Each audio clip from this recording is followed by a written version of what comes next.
closer look at those one by one. Ray? The inflation rate of alcoholic beverages in the country increased significantly last month, with the consumer price index for beer reaching 112.45 last month, up 5.1% from the same month last year. 11월 맥주 소비자 물가지수가 지난해 동월 대비 5.1% 오른 112.45를 기록하는 등 지난달 국내 주류 물가 상승률이 대폭 높아진 것으로 나타났습니다. So does this mean beer prices have risen more than before? Yeah, they sure. Well, since the beginning of the year, anyways. Okay. So the figures here for beer, anyways, it was up 5.1%. That's the highest in 9 months since February, to be exact. It was 5.9% in February. It had been 7% in January of earlier this year, and then it steadily has gone down, but then it shot back up again to just over 5% in November. Soju price inflation, basically the same track where it was higher at the beginning of the year, dropped, and then shot back up again last year in the 4% range. Now, all liquor companies, they've been raising their prices. Yeah. A lot of them, they've been pointing to such things as increased pricing of raw materials that they need to import. They've also talked about logistics cost rising because of international oil prices going up. One official at a big alcohol company in Korea said that since the beginning of the year, the price of alcohol, which is the main ingredient in soju, has increased 10.6%, and the price of new bottles has increased by just over 21%. Wow. So we can see costs are really going up. Yeah. It's inevitable that they're going to have to raise I prices. was just going to say, it sounds like it has been inevitable for quite some time, even though the government has been trying to push back the prices going up. right. And yet now we're seeing that is happening. 올해 1월 달 같은 경우에는 작년 동월 대비 7% 이렇게 그 맥주 가격이 올랐었는데요. 그 다음에는 이제 2월 달부터는 5%대, 3월에는 3%대, 4월에는 0.7% 이런 식으로 이제 상승률이 계속 줄어들다가 이번에는 11월 기록을 보니까 작년 같은 기간 대비 5.1% increase rate 상승률, 맥주 물가 상승률이 이렇게 기록이 됐습니다. Let's have a look at our first expression here. We're talking about beer, and you mentioned soju as well. Altogether, these are alcoholic beverages. Right. Any drink that contains alcohol is an alcoholic beverage. Yeah. So that can just be even straight alcohol, cocktails, which are mixed drinks. Yeah. Yeah, it can be anything that has alcohol in it. If you say just beverages, does that also imply that it's alcoholic or just No, if I heard can I have a beverage, I would just think it's going to be like a soft drink. Okay. Right? Got Soda, it. cola, something like that. Juice. A fizzy drink, we Sure. say in England. Yeah. Alcoholic then specifies that there is some alcohol in there. Yes. 자, 주류 alcoholic beverages 라고 하고요. You can also say alcoholic drink or just alcohol. Yeah, exactly. And if something rises significantly, what are we talking about? By a lot. That's what significantly means. And if you talk about something being significant, it's important. And if you talk about something, something increasing significantly, then we know it increases by a lot. Basically, I would say almost like a noticeable or important amount. When you're learning a language, for example, at first it looks like you're not improving that much, but then over time, if you look back at when you first started, you'll go, you know what? I've improved significantly. Right, I've made some significant progress. Yeah, exactly.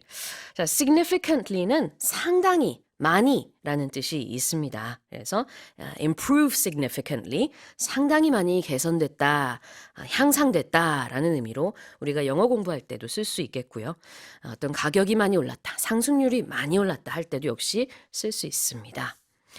Here's the headline again. The inflation rate of alcoholic beverages in the country increased significantly last month, with the consumer price index for beer reaching 112.45 last month, up 5.1% from the same month last year. Now moving on, this is our second headline. The Geminid meteor shower, deemed one of the most colorful throughout the year, is slated to reach its peak on December 14th and 15th, when its shooting stars will be bright enough to be seen with the naked eye, depending on the weather conditions. 연중 가장 화려한 유성우 중 하나로 꼽히는 쌍둥이 자리 유성우가 오는 14일과 15일 사이 밤의 절정을 이룰 예정인 가운데 이날 별똥별은 날씨가 좋을 경우 육안으로도 관찰할 수 있을 만큼 선명할 것으로 전망됩니다. Oh, this is exciting. It's going to be the last sort of meteor shower we can see this year, big, right? what did they say? Astrological event Oh, of yeah. the year. Sure, yeah. Right, so Yeah. that's quite cool. Now the Geminids, they're different because they're the only meteor shower that's produced by an asteroid rather than a comet. Ah, And they're interesting. apparently they're also they'll be the most shooting stars, as well as they'll also be the most colorful apparently. So you might be able to see whites and yellows and even greens. For people living in Seoul, this might be a little bit tricky because of all the city light. So Right. if you live somewhere where it's not very bright, if you live in the countryside, then you got a really good shot of seeing Exactly. this. Don't quote me on this, but from what I was able to gather, the peak time is going to be from 10 p.m. on the 14th to around 1 a.m. on the 15th. 자, 14일 목요일과 15일 금요일로 넘어가는 이 새벽 시간이 절정이 될 것으로 이렇게 예상이 된다고 합니다. I'm sure a lot of our listeners, they're thinking about where they're going to be that day. Some of our listeners do actually live in areas where there aren't many city lights, so that's going to be a wonderful opportunity to see the stars. Right, it's something you definitely take the opportunity while you can. yeah. These things don't come around very often. No, they don't. Have you seen any astrological events? Eclipse. I remember when I was a kid, Okay. eclipse, and I saw the Northern Lights when I was a kid. In Canada, but, right? right. Oh my But it goodness. wasn't like what you see on TV. You know, if you go to No? like Iceland, Right. it's everywhere. Where I lived in Canada, it's very distant.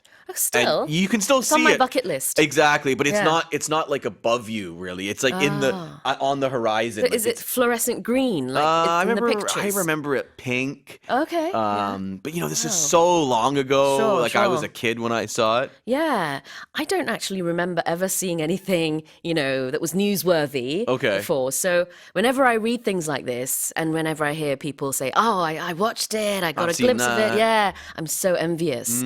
So this is going to happen very soon on the 14th and 15th. 자, 그러면 우리 표현 보겠습니다.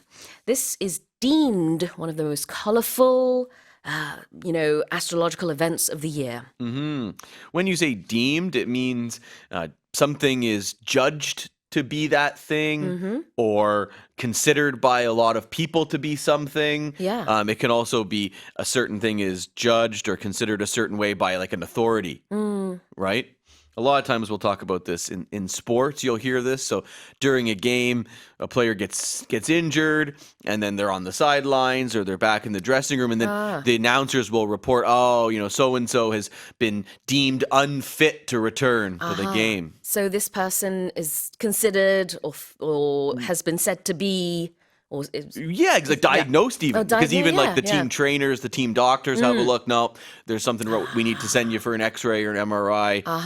You can't come back into the game. 네. 지금 아무개 선수가 부상으로 인해서 더 이상 뛸 수 없는 상황이 됐습니다. 이런 이제 방송이 나올 때 영어로는 this person or this athlete star whoever he has deemed to be unfit to run blah blah blah 이렇게 얘기할 수 있는데요. 이렇게 여겨진다라는 뜻입니다. 어떤 진단을 받고 보통 선수들은 그렇게 얘기를 하겠죠. deem. 자, 여기서는 그 별. 이번에 유성우 얘기를 했는데 올해 남은 그 유성우 중에서 가장 화려한 그런 유성우로 여겨진다. And it's going to reach its peak around the 14th and 15th. When you reach your peak, you think of the peak of a mountain, right? It's Yeah, the top. yeah. So you know if something reaches its peak or a person reaches their peak, right? It can be their top performance. Yeah. Like we'll talk about that, especially with athletes reaching a certain age, they hit their peak. That's the best they're ever going to be, the best they're ever going to play. So in this case, it's the high point. Yeah. It will be the best during that time from what they say about 10 p.m. to 1 a.m. Hit one's peak. 절정에 이른다라는 뜻이고요. 사람에 있어서도 어떤 이제 전성기 얘기를 할 때 할 수도 있겠죠. There's this really interesting expression in Korea called 리즈 시절, which means to, when someone reached their peak. Okay. But it comes from the Leeds Football Club in the UK. It Really? was apparently one particular football star who used to be in that club, and during those days, he had hit his peak. Okay. Reached his peak. Okay. But then later on, no other game was quite Sure. as good. And so from that, we have this Konglish expression. If you hear 리즈 시절, that means when was your sort of peak in your career? It's an interesting one. Yeah, yeah. It comes from English, but it's Sure. not English. It's a Korean expression. That is news to me. Yeah, exactly. 자, reach one's peak, hit one's peak 이렇게 얘기할 수도 있습니다. 절정에 이르다. Here's the headline again. The Geminid meteor shower, deemed one of the most colourful throughout the year, is slated to reach its peak on December 14th and 15th, when its shooting stars will be bright enough to be seen with the naked eye, depending on the weather conditions. Let's take a break. Let's move on to the next headline. South Korean skeleton slider Jung Seung-gi won a gold medal at the International Bobsleigh and Skeleton Federation World Cup in La Plagne, France, where he took the lead from world champion Matt Weston by just 0.08 seconds. 프랑스 라플라뉴에서 열린 2023-2024 시즌 국제 봅슬레이 스켈레톤 연맹 월드컵 2차 대회에서 우리나라의 정승기 선수가 세계 챔피언 맷 웨스턴 선수를 0.08초 차로 따돌리고 금메달을 획득했습니다. How close was that? Wow, that's That's by a hair, isn't yeah, it? exactly. I was going to say a photo finish, but yeah. in skeleton you can't be racing two people at one time. That would be Right. that would be very, very Dangerous, dangerous. yeah. But nonetheless, wow, by just that much. But that's all it takes, right? Yeah. We say a lot of sports. A game of inches is a phrase you'll hear a lot in certain sports because an inch can be the difference between a goal or not a goal. Did it cross the line or Sure. not? And, Yeah.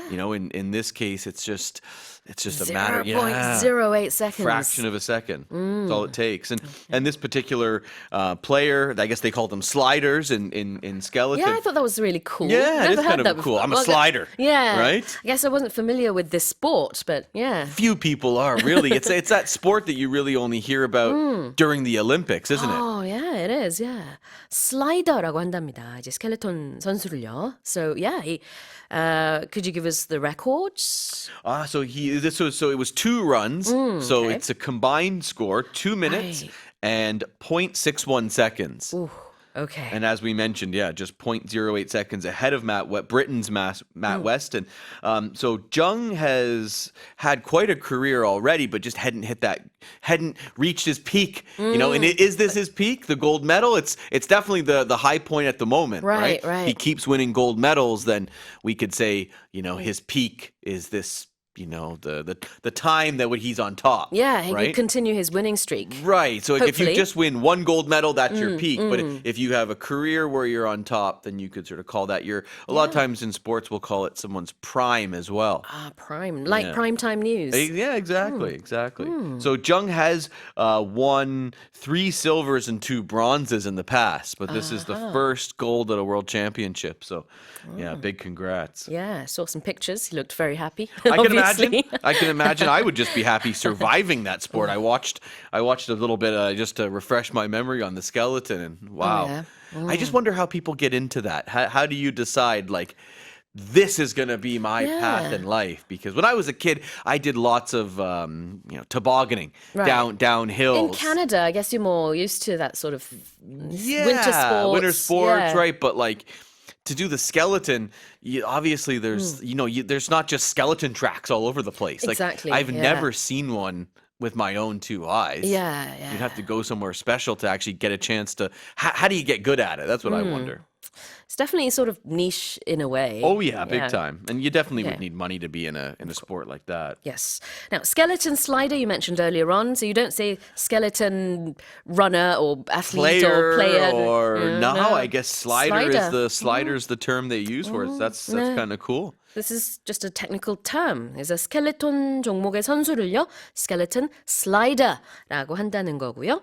And if you take the lead, That means that you are in first place, or if a game isn't over yet, Yeah. then one team. So taking the lead means that you weren't in the lead originally. So in a Right. sport like ice hockey or football, soccer, you would if you're if it's 1-0 and I'm up 1 on you, Yeah. you would first have to draw even Right. and then take the lead. But in other sports where you get more than 1 point for a conversion, you can actually be losing and then take the lead. So in American Sure. football, that happens all the time. They kick a field goal. A team, if you miss the field goal, you lose the game. If you score, you win. Basketball okay. is the same way, right? Because you get 2 or 3 points for a shot. Right, Player right. puts up the ball. It hits the rim. It's, you're either going to win or lose depending on Right. how the ball falls. 그래요. 자, take the lead라는 거는 우리 달리기 생각했을 때, 좀 뒤처지고 있다가, 그 다음에 이제 선두에 달리는 선수와 나란히 달리다가, 그 다음에 그 선수를 제치고 내가 앞서갈 때, 그때부터 이제 taking the lead라고 얘기를 할 수 있습니다. 이제 선두에 서게 되는 것을 말하죠.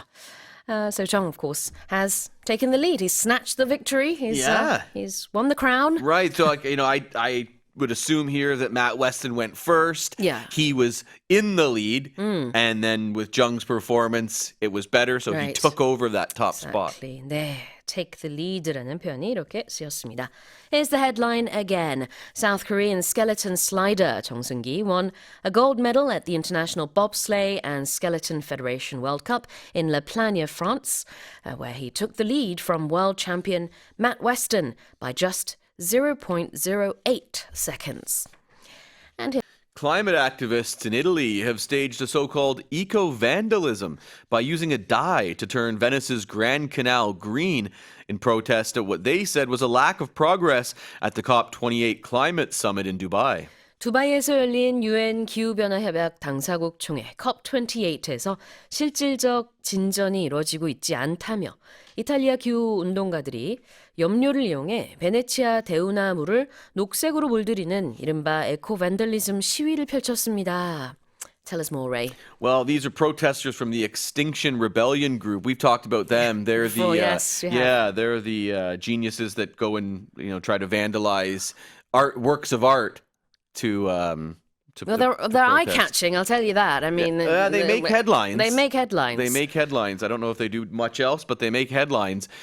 In this case, they hung a banner from the Rialto Bridge. Yeah. As well, they also had like climbing People- ropes. yes, So people yeah. were hanging, and the banner said, "While the government talks, we are hanging by a thread."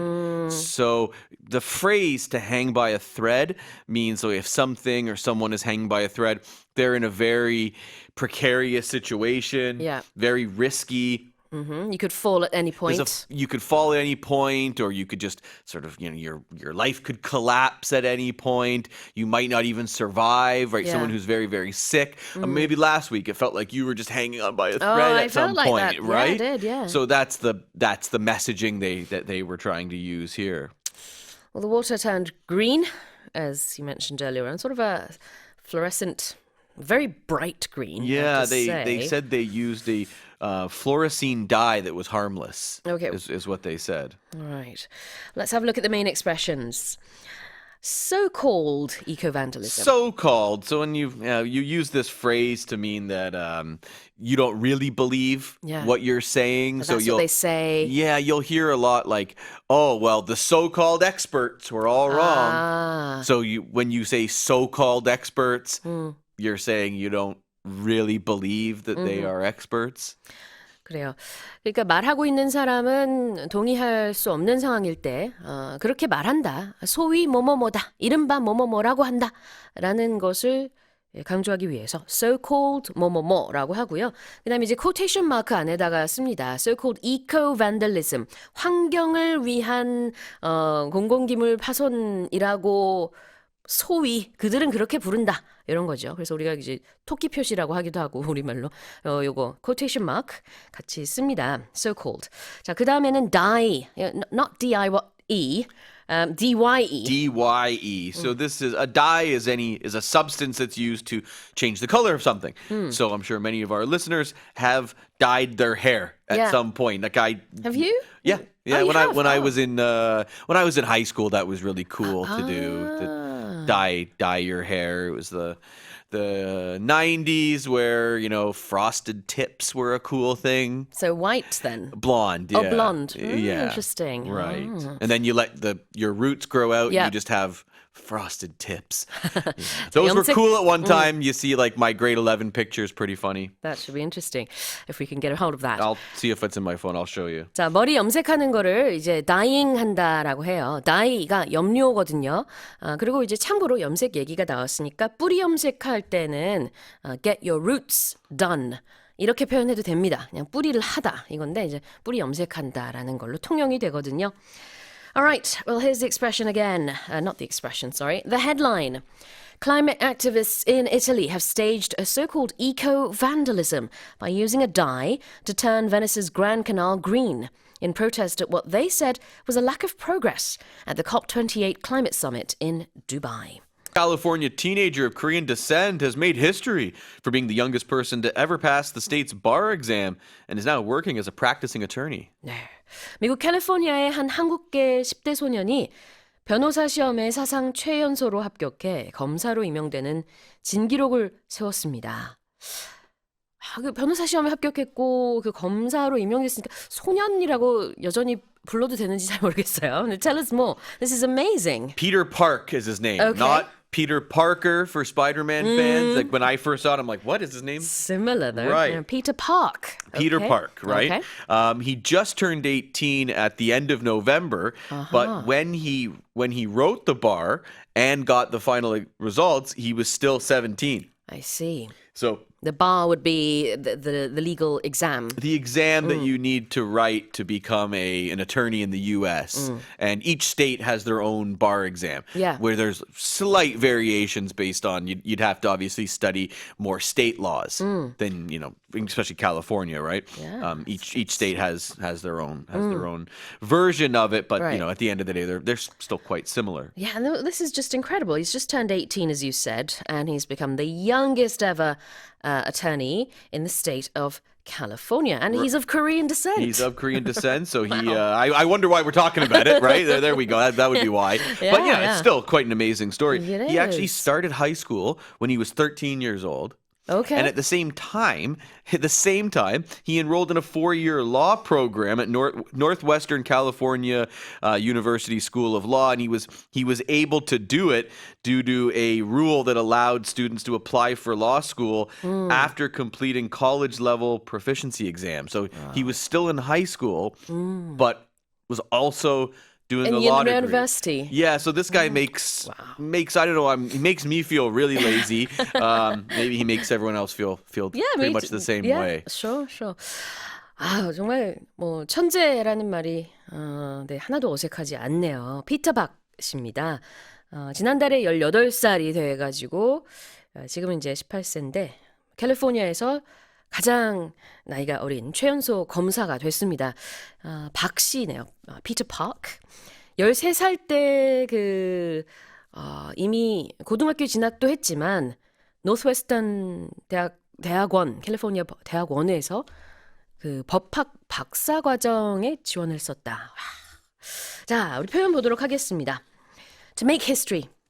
Ooh, to make history, do something that no one else has ever done. Do something for the first time. A lot of the times we'll talk about making history. If someone breaks a record, right? They break an existing record for something and then they set a new record. Yeah. So for baseball fans or sports fans in general, Yeah. Shohei Ohtani, the big Japanese baseball player, he was playing for the California Angels, Anaheim Angels in the U.S. He's now signed with the LA Dodgers, the biggest contract in sports history. Really? He's Yep. made history then. He's made history just this weekend. So he just signed a contract for $700 million, the biggest sports goodness. contract ever. 와우. Make history. 역사에 남을 만한 일을 하는 것입니다. 그다음에는 the bar exam. We briefly mentioned that.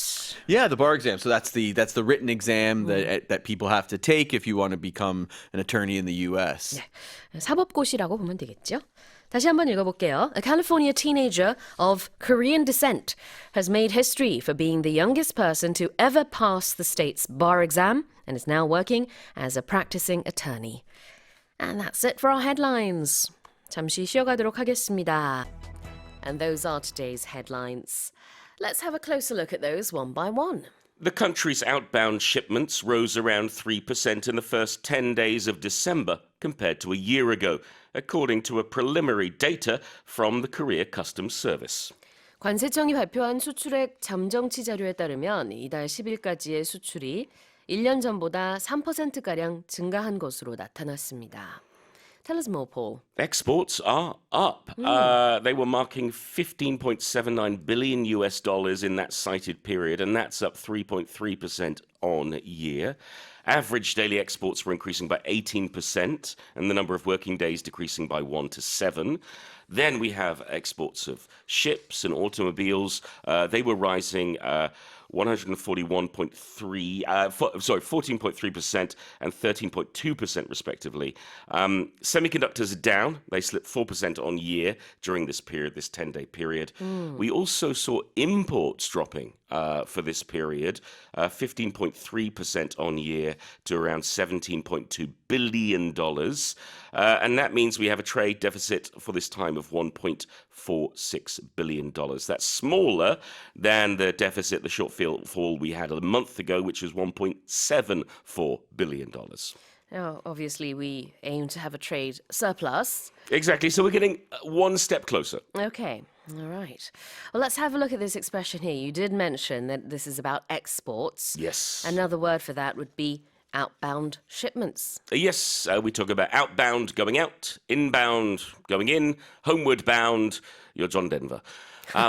You're going home. So if you're bound somewhere, that is where you are going. We don't use the term bound very much for ourselves now. I'm not going to say I'm bound for home, but people used to say it. Used to be a very common expression. But we do use outbound and inbound a lot, meaning going out and coming in. We'll use it for exports and imports. We'll also use it for passengers. Sure. Leaving a country or coming into a country. Also on the subway as well, the announcements, you might hear this. If The this train line is- bound for Ilsan. Yes, exactly. bound라는 게 어디를 향해 가다라는 뜻이 있습니다. 자, 그래서 outbound는 나라 밖으로 나간다. 그러니까 수출이 되겠고요. Inbound shipments 그러면 나라 안으로 들어오니까 수입이 되겠죠. And if you want to leave a message about this expression, you can leave it on the boundy board. 네, 알겠습니다. 자, 그리고 preliminary data에 의한 것이다라고 했는데요. What's If that? something is preliminary, it's the first stages. We're getting the first sight of something. So it may turn out that things change, but certainly it's the first set or the first results we're getting. preliminary라는 것은 예비 뭐뭐뭐, 임시 뭐뭐뭐라는 뜻이 있어요. 축구에서 preliminary round 그러면 예선전입니다. 네. 자, 여기서 근데 preliminary data라고 했기 때문에 이제 처음에 나오는 어떤 그 잠정치가 나와 있는 데이터를 말하고 있다고 볼 수 있겠죠. That is what the Korea Customs Service has announced so far. 자, 그러면 다시 한번 읽어보겠습니다. The country's outbound shipments rose around 3% in the first 10 days of December compared to a year ago, according to preliminary data from the Korea Customs Service. Now let's move on to the second headline. The United Nations has warned that half the population of Gaza is starving, and only a fraction of supplies needed have been able to enter the strip, while 9 out of 10 people there can't eat every day. 가자 지구에서 식사를 매일 이어가지 못하는 인구가 10명 중 9명에 달하는 가운데 전체 인구의 절반은 굶주리고 있으며 필요한 물자 중 일부만이 가자 지구에 반입됐다는 유엔의 경고가 나왔습니다. Okay, so we're talking about the Gaza Strip and the dire situation there. Yes, I'm sure many of our listeners know this. This all began on October 7th with a horrendous terrorist attack by Hamas that killed 1,200 people in Israel. They took 240 hostages. And then Israel began its assault on Hamas and really its assault on Gaza. And we've seen airstrikes continue. And Israel says they will continue because they must eliminate Hamas and bring Israeli hostages home. They've also said that any death and pain to a civilian is painful, but we don't have an alternative. However, Karl Skau, the deputy director of the UN World Food Programme, has said that the conditions there are in Gaza has made deliveries almost impossible. The other issue is Israel says that the figures may not be accurate, but the Hamas-run health ministry says Israel has killed more than 17,700 Gazans, including more than 7,000 children. There are many countries, many people calling for another ceasefire to allow badly needed aid in. And according to Carl Skau, that deputy director of the UNWFP, 9 out of 10 families in some areas are spending a full day and night without any food at all. So it's not just about the casualties, but just getting by day to day. There's no electricity, no food, as we can see here. Yeah, so it's a really desperate situation for a lot of innocent people. Absolutely. Let's have a look at the first expression here. A lot of people are starving. Yeah, now, if you or I were to say, I'm starving, we would use it in a casual expression to mean, oh, I'm really hungry. I really want something to eat. I've missed breakfast, whatever. And we use this expression a lot as a throwaway, as something which is not important. We don't think about the true meaning because the true meaning of the term starving is awful. If you are literally starving, it means you are dying of hunger. You are dying because you have nothing to eat. 여기는 정말 말 그대로 굶는다, 굶어 죽는다라는 뜻으로 썼는데요. 일상 회화에서는 비유적으로 많이 써요. 나 진짜 배고파. 아우, 나 배고파 죽겠다. 이런 의미로 그냥 가볍게 I'm starving 이렇게 많이 씁니다만 그때 우리가 가볍게 쓰는 의미와 지금 이 뉴스에서의 의미는 전혀 무게가 다르죠. 네, 실제로 이제 가자 지구에서는 많은 인구가 지금 굶고 있습니다. 굶주리고 있다라는 뜻으로 A lot of people are starving. 자, 그다음에 only a fraction of supplies are entering the strip. Yeah, meaning only a very small percentage, a very small amount. A fraction is a part of a whole number. Yeah. It's less than 1. And if something is less than 1, it's very, very small. So if we say a fraction of something, we're meaning hardly any of it, just a little bit of it.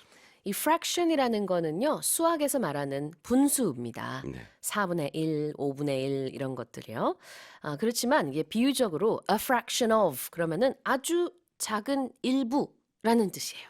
자, 그래서 실제로 가자 지구에 많은 에이드, 뭐 음식이라든지 도움이 보내지고는 있지만 실제로 들어가는 것은 극히 일부밖에 안 되고 있다. 지금 상황이 너무나 안 좋기 때문에 반입이 잘 안 되고 있다.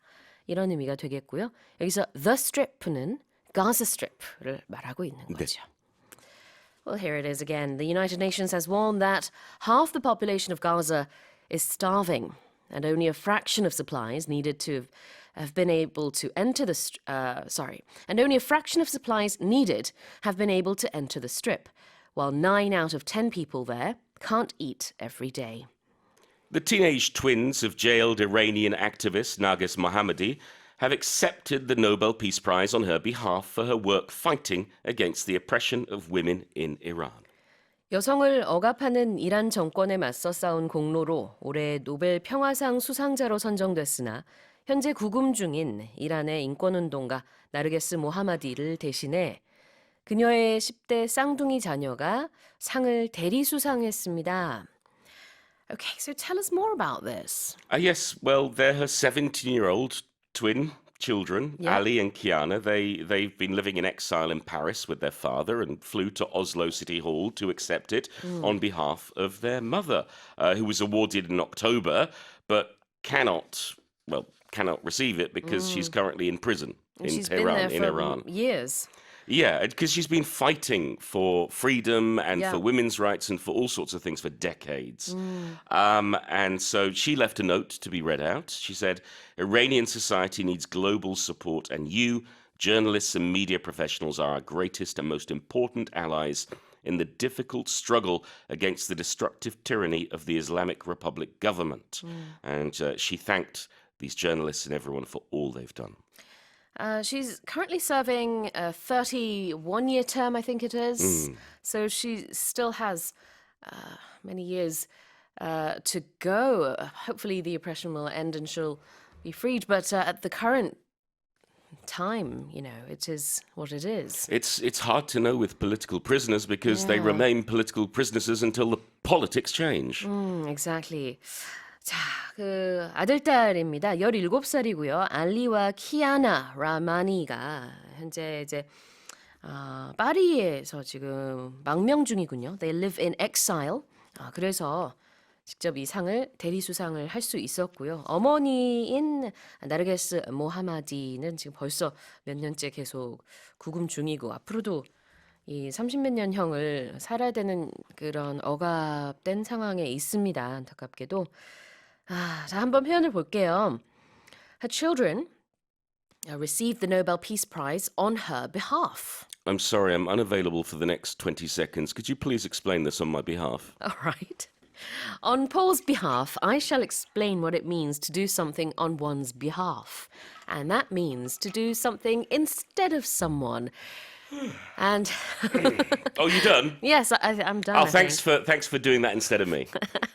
I did it on your behalf. You did, yes. If we do something on someone's behalf, we're doing it for them when they can't be there or they're unable to do it. For example, you might sign a contract on someone's behalf if you have their permission, or you might enter into an agreement on someone's behalf, or you might accept an award for an actor who's not there on their behalf. On someone's behalf, 누구를 대신해서라는 뜻입니다. 영화 시상식 같은 때도 가끔 배우들이 참석하지 못하면 다른 배우나 다른 누군가가 대리 수상하는 경우들도 있잖아요. It's always really disappointing because you want to see the winner and you want to see their smiling face as they hold the Oscar or whatever it may be. Exactly. What they're getting the prize on that actor's behalf. Yes, they're not allowed to keep it. No, of course. 자, 그 다음에는요, oppression이라는 표현입니다. Yeah. I think for me, the best visual image for oppression is someone pushing down on someone else. And the idea of pressure. Oppression and pressure. Because oppression is pushing other people down, be it one person or a group of people or a whole nation or a whole gender, women in this case. So oppression is when you're forcing people to do things in a way which is not free, which is not democratic, which is infringing on their human rights. Yes, absolutely. 억압하다, oppress, 억압, oppression이 되겠습니다. 자, 다시 한번 헤드라인을 읽어볼게요. The teenage twins of jailed Iranian activist Narges Mohammadi have accepted the Nobel Peace Prize on her behalf for her work fighting against the oppression of women in Iran. As the number of air passengers around the world is expected to double by 2040, reducing wait times has emerged as a key challenge for the airline industry, with pundits calling for AI to be incorporated into the entire process. 2040년까지 전 세계 항공 승객 수가 2배로 증가할 것으로 예상되면서 대기 시간을 줄이는 것이 항공업계의 핵심 과제로 떠오른 가운데 수속 절차 전반에 AI를 도입해야 한다는 전문가 의견이 나왔습니다. Right, so we're going to have more and more people flying. Yes, according to the International Air Transport Association, the IATA, they've forecast we're going to have double the number of people flying by 2040. And so that's kicked off a lot of speculation about what's going to happen. Right. And a lot of people with knowledge of the industry are saying that, well, what's probably going to happen is putting the kind of online booking processes into airport procedures. Right. So in the same way that we can book a ticket online or reserve a seat online, in some airports in the US, you can actually book a security slot online. The time you go through security. Do you want to go through security at 10:30? You book the 10:30 slot. Okay. The other suggestion is to do with AI. So, for example, AI scanning carry-on baggage to help speed up the process and also be accurate. Because that's another thing. You always get some passenger kicking off saying, you waited incorrectly, or that's not right, or whatever it may be. And of course, one of the big things we've seen in some airports is facial recognition. That's being used, but it's going to be most likely being used more and more and more to help speed up people getting in to the departure lounge and out of arrivals. The other thing that's being experimented with, for example, in China Southern, is using electronic baggage tags. So instead of having that loop of paper that gets ripped off and Right. recycled, you actually have an electronic thingamidoodah that will keep track of your bag. Okay, and that's going to be more efficient time-wise as well, I expect. I would think so, Okay. and also paper-wise.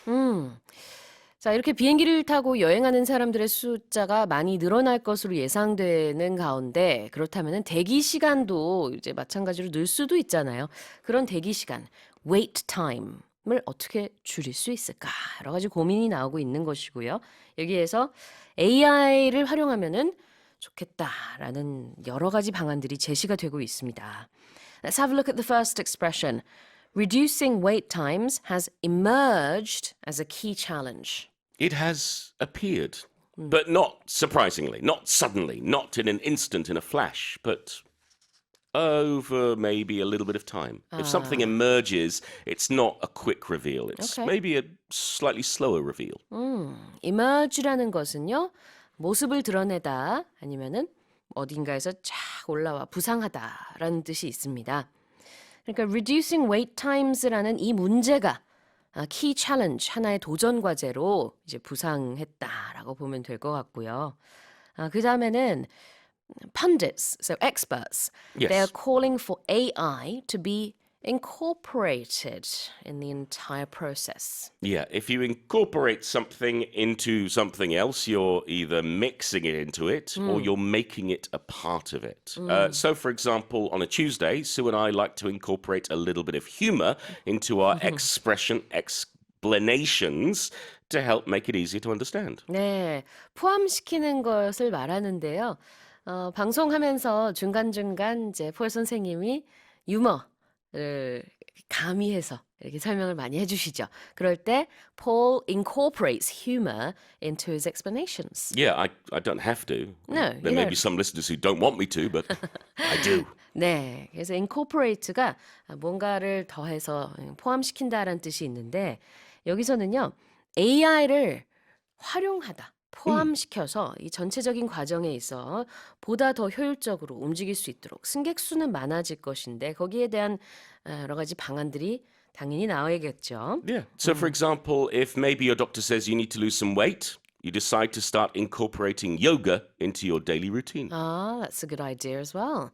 그 하루하루 일과 중에 이제 요가를 하나 포함시켜가지고 조금 더 건강하게 생활을 한다면은 체중을 감량하는 데 도움이 될 수 있겠죠. 자, 그렇게 무언가를 포함하다. To incorporate something 이라고 합니다. Here's the headline again. As the number of air passengers around the world is expected to double by 2040, reducing wait times has emerged as a key challenge for the airline industry, with pundits calling for AI to be incorporated into the entire process. Vietnamese-born Mai Whelan has been crowned the winner of Netflix's reality show Squid Game: The Challenge, which was based on the 2021 South Korean drama Squid Game.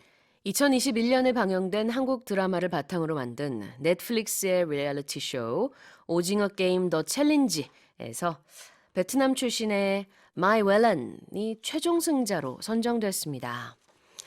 자, 우리 이제 오징어 게임, 스퀴드 게임을 모르시는 분들은 없으실 거고 그 가장 최신 버전이 실제 리얼리티 쇼로 만든 거죠. Tell us more. Spoiler alert for anyone who hasn't watched it.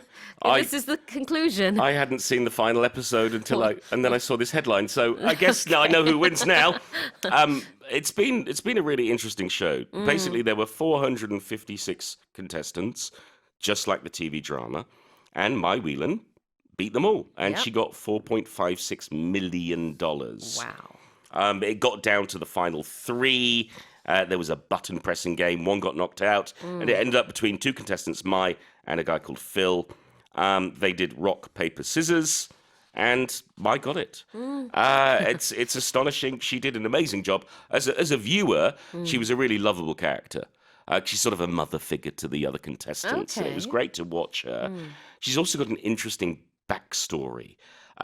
She moved to the US at the age of 8 from Vietnam. She joined the US Navy at 18. She got pregnant shortly after, and she was rejected by her family. Had a bit of a tough life. She was a single mum. Now she's a grandparent, and now she's a millionaire. Oh, wow. Not bad. Do we know her age, roughly? I don't know what her age is, but I'm thinking it's going to be a comfortable Yes, couple she's of retirement age, I would say. decades to come. Yeah, all right.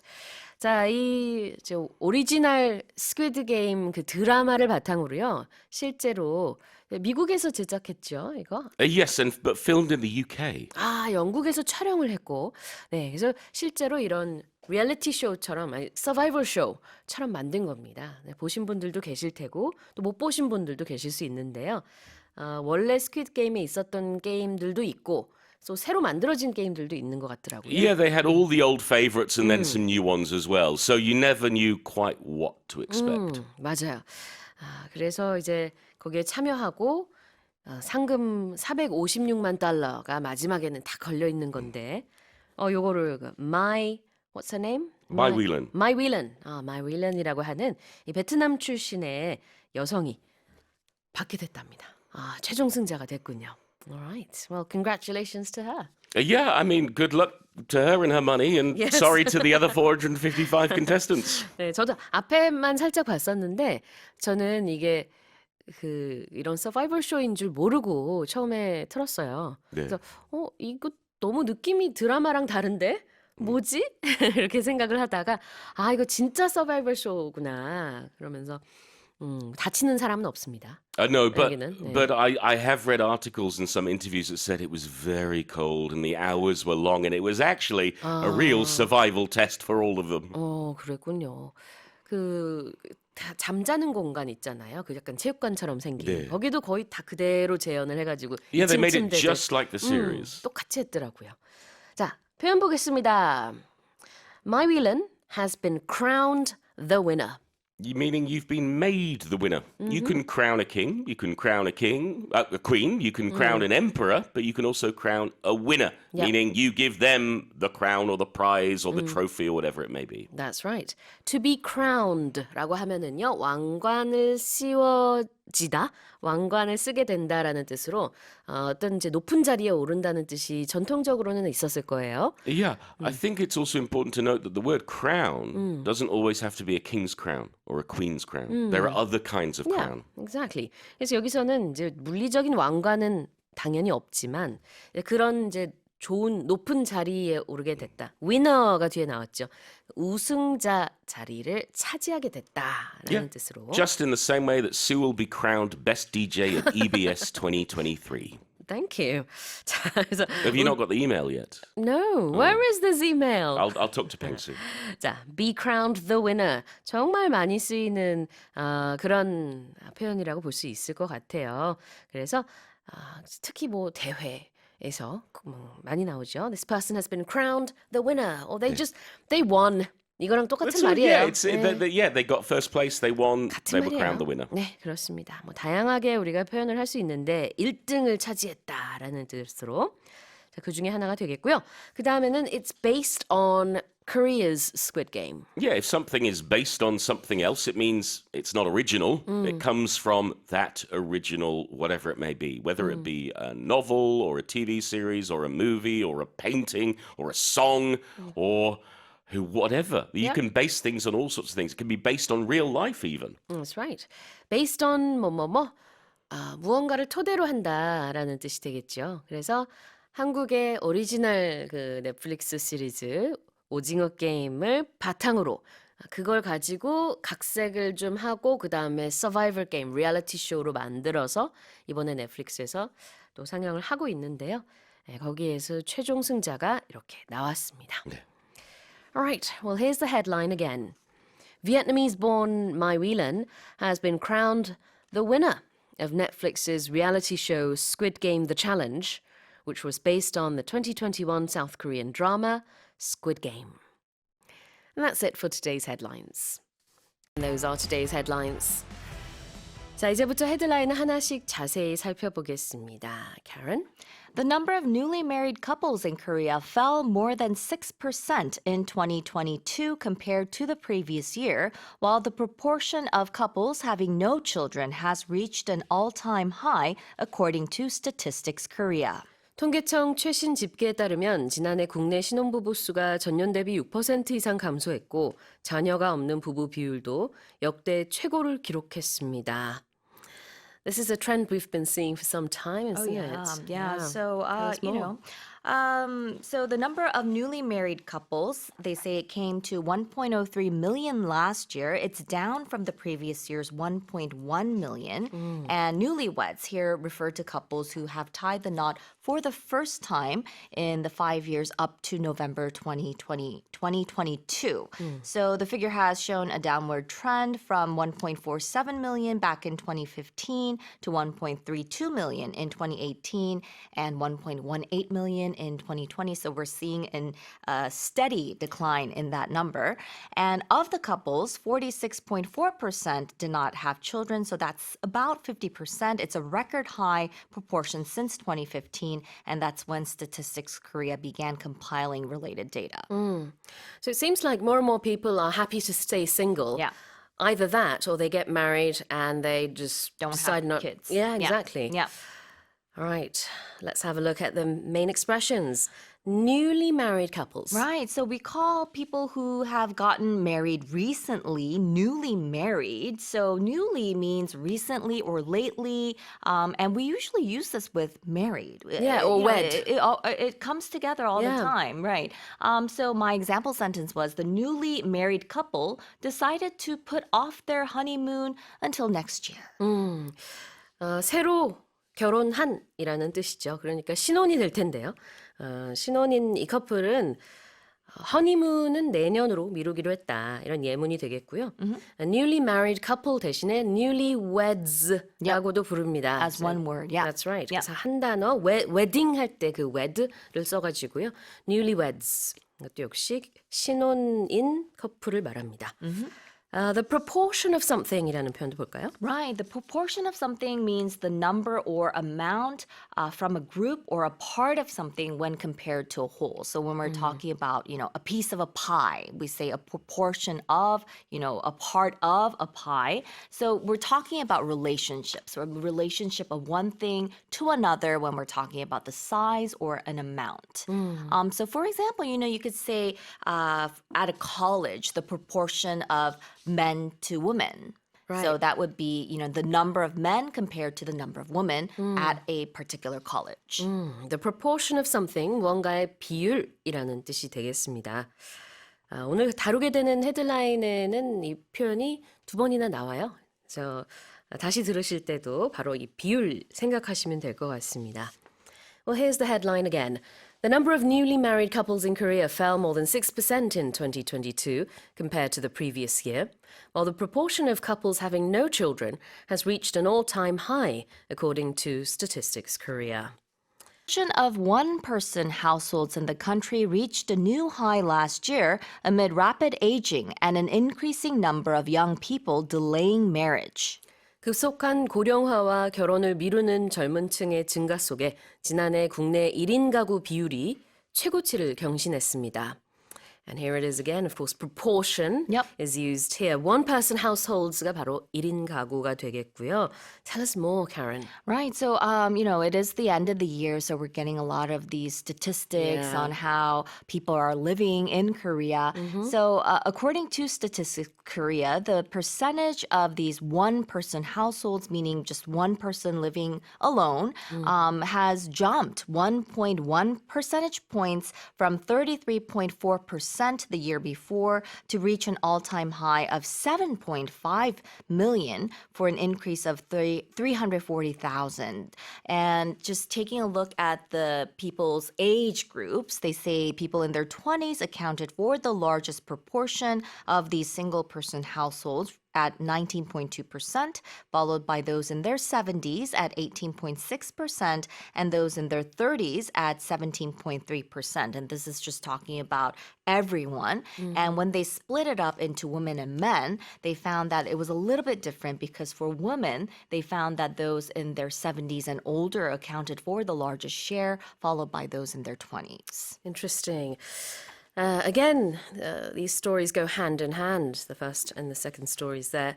Let's have a look at the first expression. This is amid rapid aging. Right. So when we say something is amid something, it means we're in the middle of. So we're in the middle of rapid aging. As rapid is when something is going really fast. And aging is, when you are growing old. So we're living in this rapidly aging society. So we're living where people are growing old very fast, meaning we're not having a lot of children. rapid aging은 급속도로 고령화가 되는 것을 말하고요. amid는 뭐뭐 하는 가운데라는 뜻이어서 급속한 고령화 속에서 이렇게 해석을 할 수 있겠습니다. Yep. Yesterday we had a story about aging cheese. Oh, That's different. that's different. Yeah, like aging wine or Aging aging wine. cheese. Yeah, that's a Yeah. little bit different. Oh, wine, by the way, if you say someone is aging like fine wine, that's a huge It's a compliment. compliment. Isn't it? Yes, I think we talked about it last week when we were talking about Brenda Lee and Yeah. rocking around the Christmas tree. So she was aging like, or she is aging like fine wine because she's doing better as she's aging or as she's Exactly. growing older. Yeah. Yeah, George Clooney is Yeah. another person Oh, that's yeah. spoken about quite a lot. 자, 이렇게 나이가 들수록 멋있어진다라는 뜻으로 this person is aging like fine wine이라고 합니다. 치즈처럼 에이징하는 거랑 와인처럼 에이징하는 건 좀 많이 느낌이 다르죠? Yeah. 자, aging. 자, 그다음에는 delay. So to delay means to put off or to postpone or to defer. It means to, if you were planning on doing something now, you're planning on doing it a little bit later. Yeah, exactly. 미룬다, 연기한다라는 뜻이고 우리가 공항에서 연착이 됐을 때 delayed 이렇게 표현이 탁 뜨죠. Yep. 자, 그러면은 한번 다시 읽어보겠습니다. The proportion of one-person households in the country reached a new high last year amid rapid aging and an increasing number of young people delaying marriage. Korea's staple dish bibimbap has emerged as the most searched recipe globally on Google this year. 올해 구글에서 전 세계적으로 가장 많이 검색된 레시피가 우리나라의 대표 음식 비빔밥인 것으로 나타났습니다. 와, 외국에서도 비빔밥 어떻게 만드나 이걸 많이 검색했나 봐요. Yeah. Tell us more. Yeah, so this is according to the Google Year in Search 2023 list. This list showcases top searches across movies, songs, news, athletes, food, and more. And Korean cuisine notably has stood out with bibimbap emerging as the most searched recipe globally on Google. And they say that in second place was a dish called espeto. It's a Spanish dish grilled on a skewer. And in third place was a dish, it's an Indonesian porridge dish made with starch called papeda. So I haven't heard of these dishes No, before. nor have I. Right. So it was interesting to hear that bibimbap, a well-beloved Korean dish, Of course. ranking in first place. And they say that it might be because of the popularity of K-pop and Korean culture in India, because they say it was very popular in India, and the most searched country that bibimbap was most searched in was India. In second place was Singapore, and in third place was Sweden. That was interesting as Wow. well. So they also divided it up by which countries search for it the most. And I guess it's if you don't put meat in it, it's very vegan friendly It as well. is, So Indians, I can imagine it would be a dish that Indian people would really like. Personally, it's my favorite on-air, in-flight dish yeah. for international flights. Yeah. I mean, bibimbap, it's good, isn't it? I mean, It's delicious. And I like that you can mix it up. You can make it spicy. You Yeah. can make it, with soy sauce, put different seasonings in it, put different ingredients in it. It's a dish that you can tailor it to your taste. Exactly. Yeah. It's a very versatile dish. 진짜 채식주의자든 뭐 고기 러버이든 아니면 매운 걸 좋아하든 안 좋아하든 다 기호에 맞춰서 tailor-made dish처럼 만들 수 있는 우리의 비빔밥이죠. 자, 이 구글이 발표한 올해 가장 많이 서치된 단어들 여러 가지로 분류가 돼 있습니다. 뭐 인물도 있고 영화, 그다음에 뉴스 등등등이 있는데 레시피 중에서는 Yep. 비빔밥이 가장 많이 찾은 것이었다고 하고요. 나라별로는 인도에서 가장 많이 검색을 했다. Yeah. Interesting. 자, 이런 표현이 있습니다. Korea's staple dish. Right. So we talk about, it's interesting because when I think about staple Korean food, I think of rice and kimchi. Yeah. The bibimbap is not the first thing that comes to mind. So staple is something that forms a very important part of something else. We also think of staple as something that's being the most basic and most important part of people's lives. So we often talk about staple foods. Yes. So for Koreans, we would say, rice is the most staple part of a Korean's daily diet. Yeah, I agree. 밥심. 그렇죠. 그렇죠. 예, 한 나라의 그 주식, 주로 먹는 그 음식을 staple이라고 말합니다. 그래서 우리는 아무래도 밥이죠. 또 서양에서는 뭐 빵인 나라가 it could be 있고 bread, yeah. 뭐 감자인 나라도 Yeah. 있을 수 있고 다 다른데 보통은 그런 이제 주식 얘기할 때 staple dish, staple이라고만 할 수도 있는데 여기선 비빔밥을 그렇게 꾸며보고 있고요. 그 다음에는 most searched recipe. Right. So, these days, back in the day, I used to do my searching not online, but we used to go to encyclopedias and we used to go to the Yes. library to do our searching. But these days, it's mostly online. So when you look up something, we say we are searching or we are surfing the net also. I think a lot of people use that expression as well. So it means we're researching something or we're looking up something that we want to know more information about. 우리 인터넷 검색하는 거를 영어로는 searching한다라고 합니다. 그래서 the most searched something 하면 가장 많이 검색된 무엇 이런 의미가 되겠죠. Here's the headline again. Korea's staple dish bibimbap has emerged as the most searched recipe globally on Google this year. An international animal welfare group says more than 100 elephants have died in Zimbabwe's biggest national park as water holes have dried up. 아프리카 짐바브웨의 최대 규모 국립공원에서 극심한 가뭄으로 물 웅덩이가 마르면서 공원 내 코끼리 100마리 이상이 폐사했다고 한 국제동물복지단체가 전했습니다. It's very sad. Tell us about this. Right. So global warming definitely is affecting Africa's Zimbabwe region. This it's the biggest national park there. It's called the Wang-Yi National Park, and they say that about 100 elephants have died in this park as the water holes have dried up. This Wang-Yi National Park, it covers about 14,600 square kilometers, and it's home to about 45,000 elephants. And they say that back in September, many animals they were moving into different areas because they couldn't find water and food. And Zimbabwe has around 100,000 elephants in the country. It's the second largest population in the world.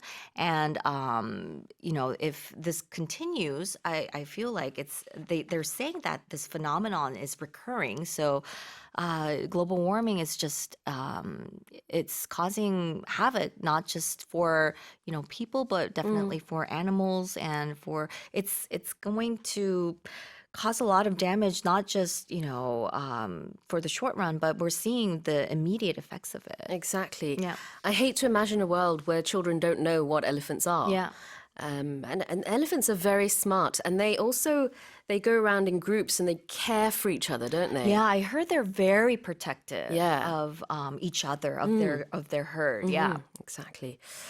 자, welfare group says this. Right. So a welfare group is a group that intends to promote the welfare, which is like the living conditions or the general conditions or general health, maybe of a weaker section of society. In this case, they're caring for animals. 복지라는 뜻의 welfare가 쓰였습니다. 복지 단체, welfare group. 그 다음에는 water holes have dried up라는 표현이 있네요. Right. So we can also use watering hole as well. So it's a source of water where animals regularly drink. I don't know. For me, I always think of the Lion King, where there's a little kind of like a little lake or a little pond where all sorts of animals gather. They get their water from that source, but kind of in a slang term, we also use watering hole or water hole as a place where we can get alcoholic drinks, like bars. Interesting. 물 웅덩이라는 뜻인데요. waterhole. 그렇지만 우리가 술을 마실 수 있는 곳도 이게 물이 나온다. 이제 물이 아니라 Yep. 이제 술이 나온다라는 의미로 비유적으로 쓸 수도 있습니다. 이게 작은 그 못이나 아니면 샘을 waterhole이라고 하는데 그런 게 지금 다 가뭄으로 인해서 마르고 있다는 거죠. Yeah. 코끼리들이 마실 물도 없고 그러다 보니 폐사하는 정말 안타까운 일이 생겼습니다. 자, 다시 한번 읽어볼게요. An international animal welfare group says more than 100 elephants have died in Zimbabwe's biggest national park as waterholes have dried up. Headline. A ring worth 750,000 euros, which went missing at a luxury hotel in Paris, has been found in a vacuum cleaner. 프랑스 파리의 한 고급 호텔에서 분실됐던 75만 유로, 우리 돈으로 약 10억 6천만 원 상당의 다이아몬드 반지가 진공청소기 내부에서 발견됐습니다. Well, it's a good thing they found Thank it. goodness, I right? know. Just imagine, the horror when you realize it was gone. All right, so I guess they had to empty out the vacuum cleaner and then they found it inside Can the you bag. imagine going through a vacuum cleaner to find this ring? I mean, I'd also think that this ring must be noticeable. How do you just...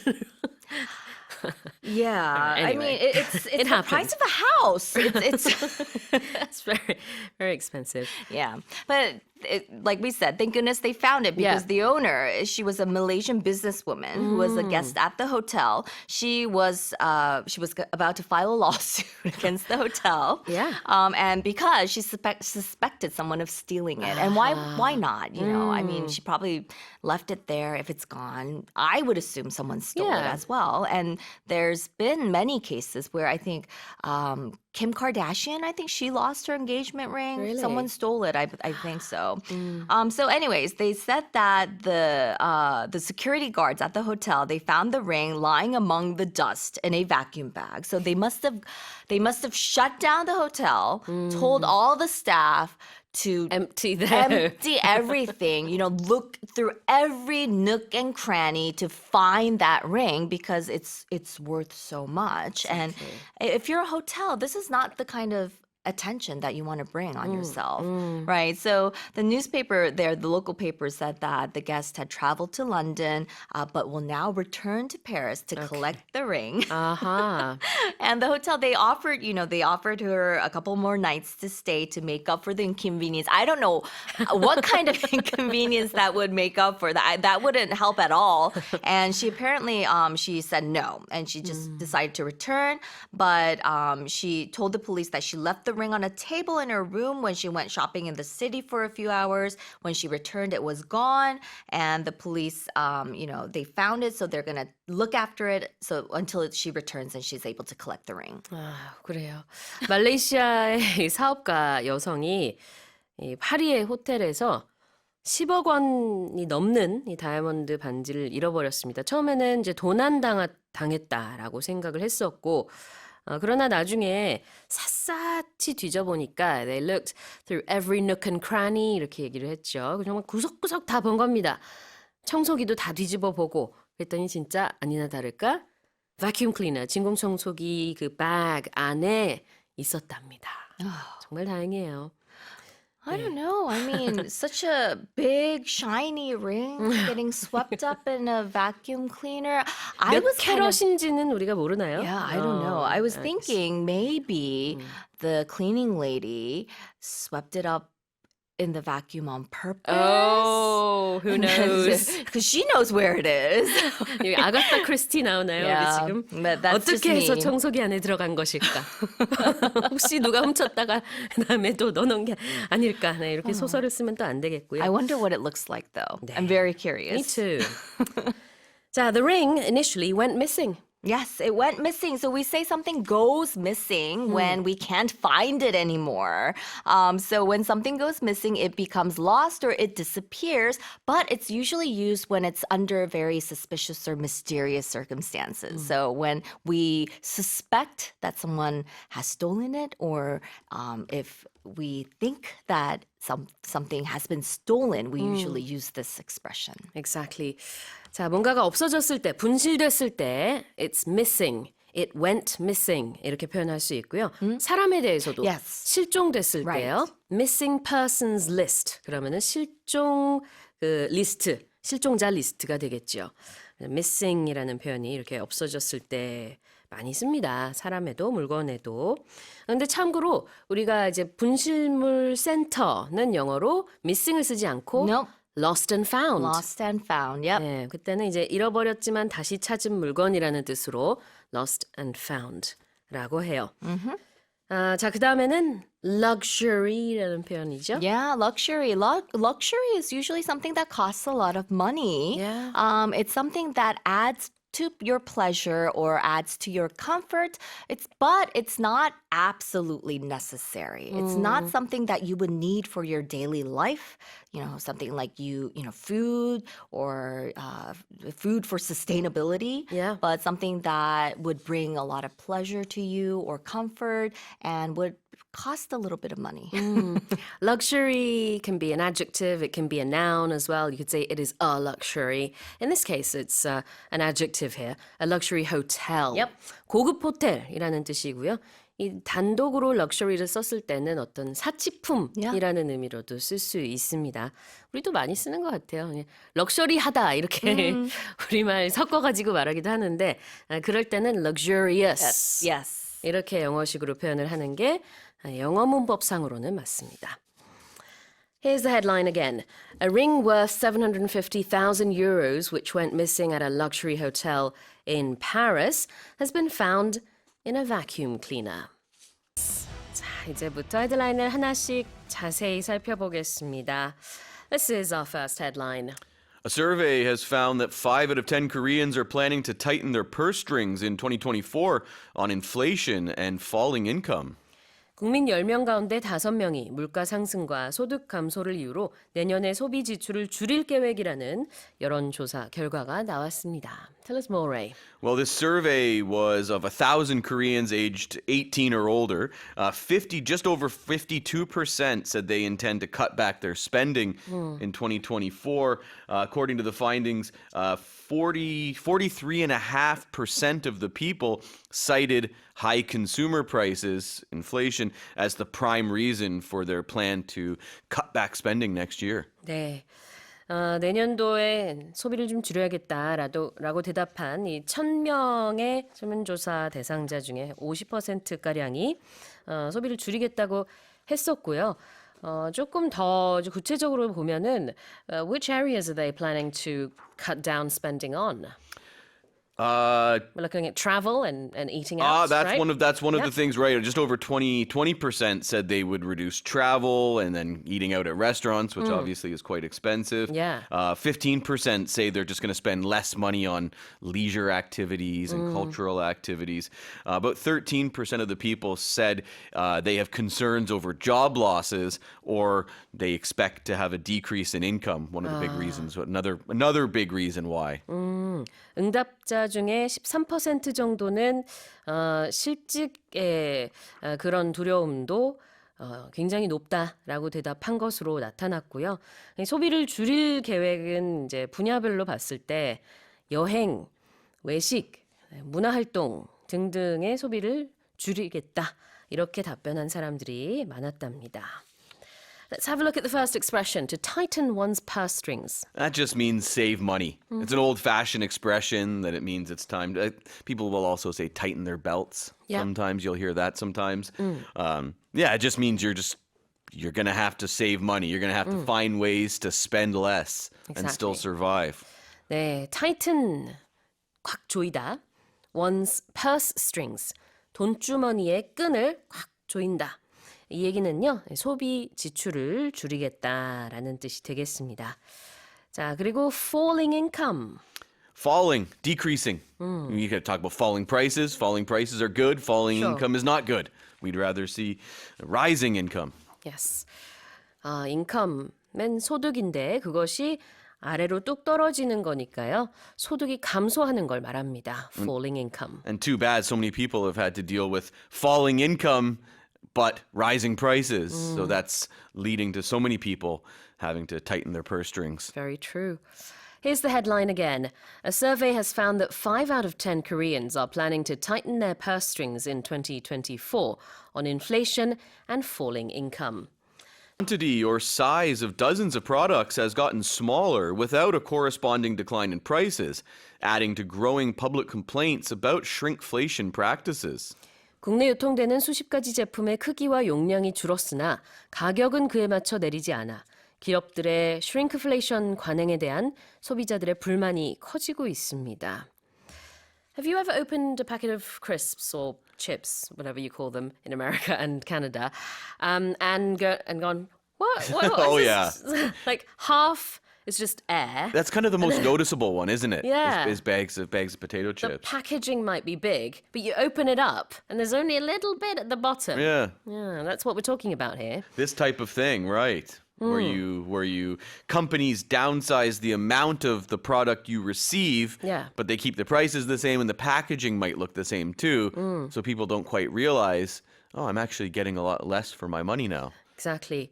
여러분도 그런 경험 있으시죠? 예, 감자칩 봉투를 탁 열었는데 공기 반, 그다음 내용물 반. 어떤 때는 공기가 더 많나? 이렇게 생각이 들 정도로 그만큼 용량은 줄어들었는데 가격은 그에 맞춰서 줄어들지 않았다. 이런 얘기를 하고 있는 거죠. This is called shrinkflation. Shrinkflation, right. So under current laws in Korea, shrinkflation practices are not illegal. But however, what the government now wants, the finance ministry, they want to push to make it mandatory to put warning signs on the packaging. So particularly they want companies, they're going to have to try and change these regulations. This is what they're looking to do, is they want it to be a requirement that countries have to mark a change in unit price on their products. So in that case, like your example of the chips, if the price stays the same and the packaging looks the same, but there's Less. fewer potato chips, then the unit price has actually gone up. So that's what they want. They want to make it mandatory that this has to be shown clearly. So companies will be required. It looks like they'll It be looks like. required That's what they're to do pushing that. for. Okay.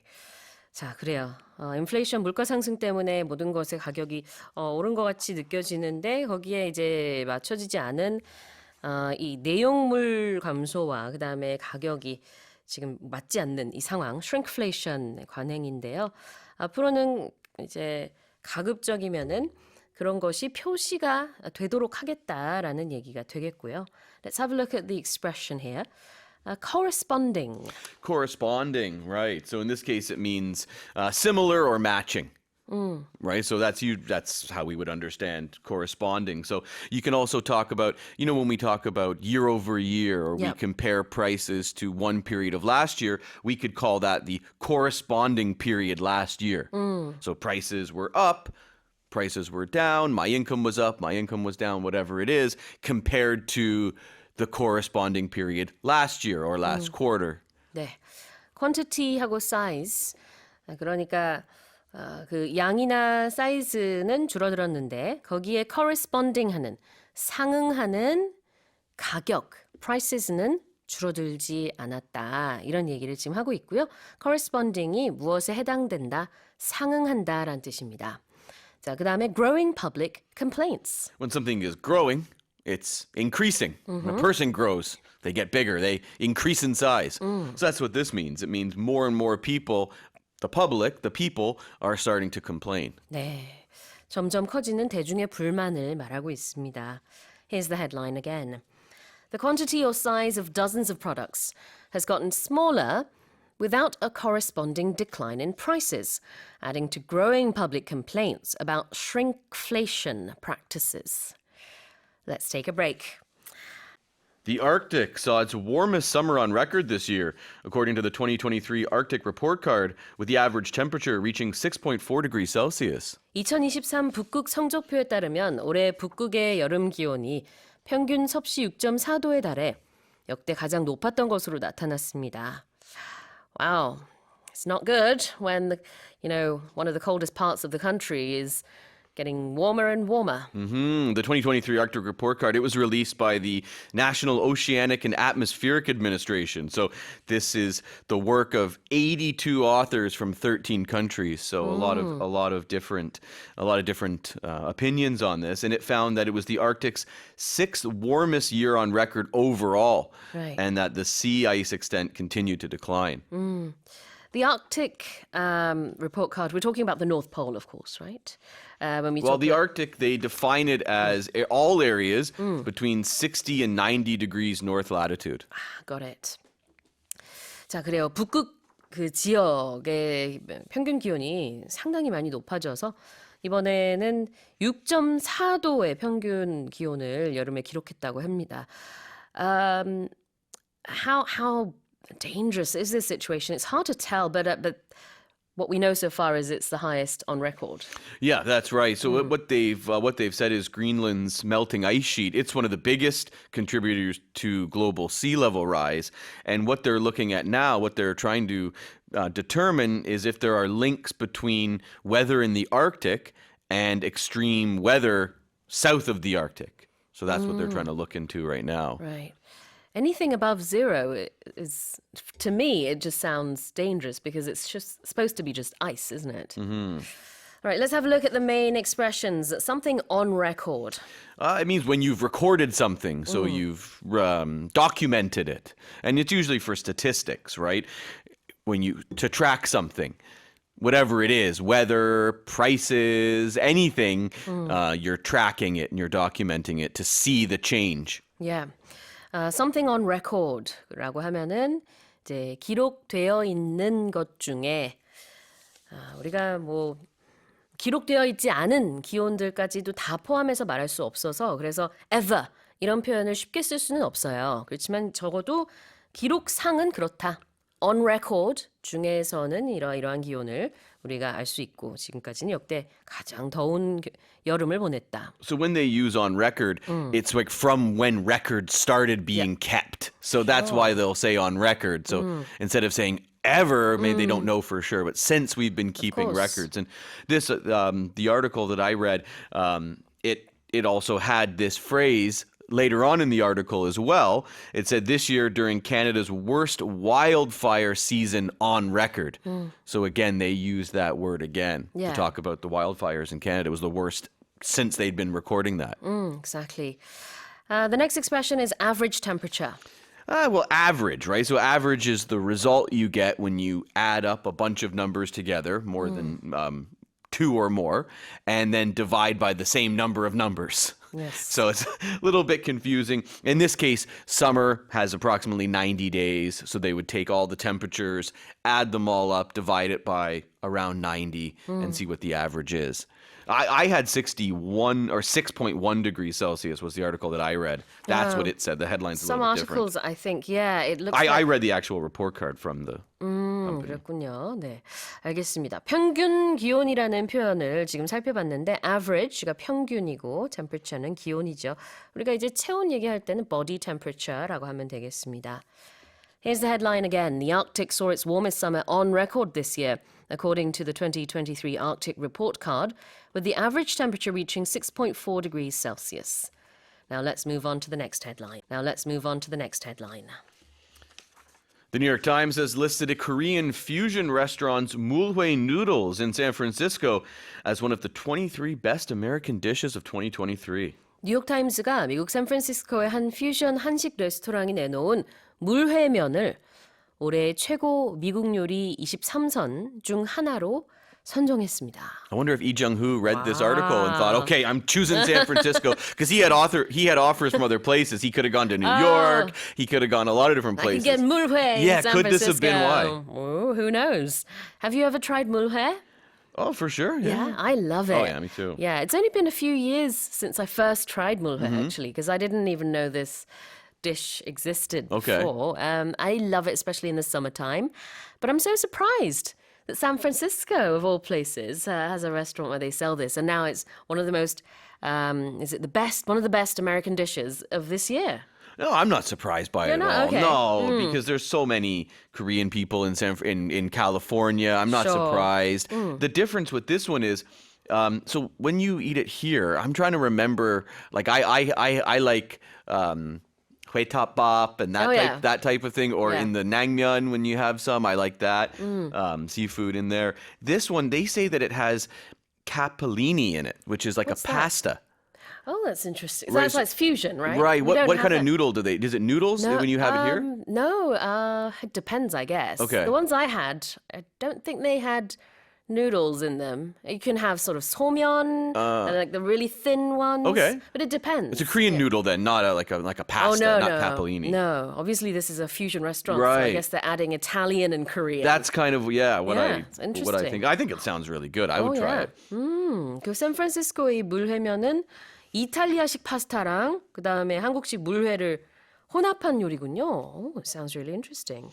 I wonder what the sauce or the broth is. What I wonder. read, it said it's a chili broth. So I imagine that's probably similar to Korean style. Maybe, I would yeah. imagine. Interesting. So this article had lots of interesting dishes on it. One that jumped out at me was a Dungeness crab donut that they're selling in Seattle. Oh, wow. It sounds disgusting to me, to be honest with Is you. the donut in the crab or the crab in the donut? I think I the guess crab is in the donut. Yeah, So they've got yeah. the crab meat, creme fraiche, mayonnaise, and it's in a brioche style donut. And then on top of the donut, it's got Parmesan and fresh horseradish. If you've ever had that, Okay. like this sounds absolutely this gross. is a savory donut then. It's not sweet. Not sweet, no. Right. No. Interesting. Sounds strange to me, but hey, you know what? What do you 아하, 그 꽃게 같은 이제 크랩 미트가 들어있고 그다음에 위에 치즈를 얹어놓은 도너츠 요리도 판대요. 이 레스토랑에서 특히 레스토랑이 아니라 이런 이 리스트에 올라가 있는 미국인들이 가장 좋아하는 요리들. 와, 재밌네요. So Oh, there's a picture of it. Oh yeah, and this list, it's the most loved. Is it sort of like? They Is just it said based the on 23 critics? best Okay. American dishes. So yeah, it's probably Interesting. journalists that want to seem very sophisticated by picking fusion dishes, I guess. I don't know. 저도 이 리스트에 올라가 있는 요리들 이름 보니까 다 화려해요. White prawns with Hawaiian finger limes and coriander. 뭐 이런 게 있고 아니면은 좀 심플한 것들도 있긴 합니다. Stuffed cabbage. That's pretty simple sounding compared to the others anyway. But it's good to have a 물회 dish on that list. Yeah, especially in the summertime, right? Oh yeah, of course. 자, 그럼 표현 보겠습니다. 리스트가 여기서 verb, 동사로 쓰였어요. If you're listed, you're put on a list. That's what it means. 목록에 올리다라는 뜻인데요. 어떤 차트 순위 안에 들었다라는 뜻으로 쓸 수 있는 동사 리스트입니다. The one difference I might think of when I think of if someone is ranked, then you're on a list, but the ranking matters, right? Right. Where the order matters. Whereas in this case, when I looked at this wasn't a ranking. It was just a list. Okay. So then you're just on there. Position on the list is irrelevant. 그러니까 지금 이 23선 요리들이 뭐 1위부터 23위까지 있는 건 아니고요. 예, 순서와 무관하게 그냥 목록 안에 들어갔다는 자체가 유의미하다고 합니다. It's been listed as one of the 23 best American dishes of this year. As one of라는 표현도 볼까요? One in a group. Yeah. So we can easily say Lee Jung-hoo is one of the best Korean baseball players in the world. Time will tell. He might end up being one of the best players in the world, regardless of nationality. Absolutely. One grammatical point I want to make with expressions like this is you say as one of, and then you use the plural form because it's one of many. It's not one of one. One of the best players, Yeah. one of the top students. But I've seen people make this little mistake where they use the singular form and they say one of the best player. Oh, right. So you have to say one of the best players.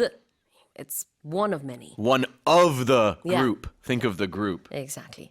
자, 다시 한번 읽어보겠습니다. The New York Times has listed a Korean fusion restaurant's 물회 noodles in San Francisco as one of the 23 best American dishes of 2023. And let's move on to the final headline. Italian archaeologists have uncovered a luxurious Roman home near the Colosseum that boasts an unparalleled mosaic featuring shells, marble, and precious glass.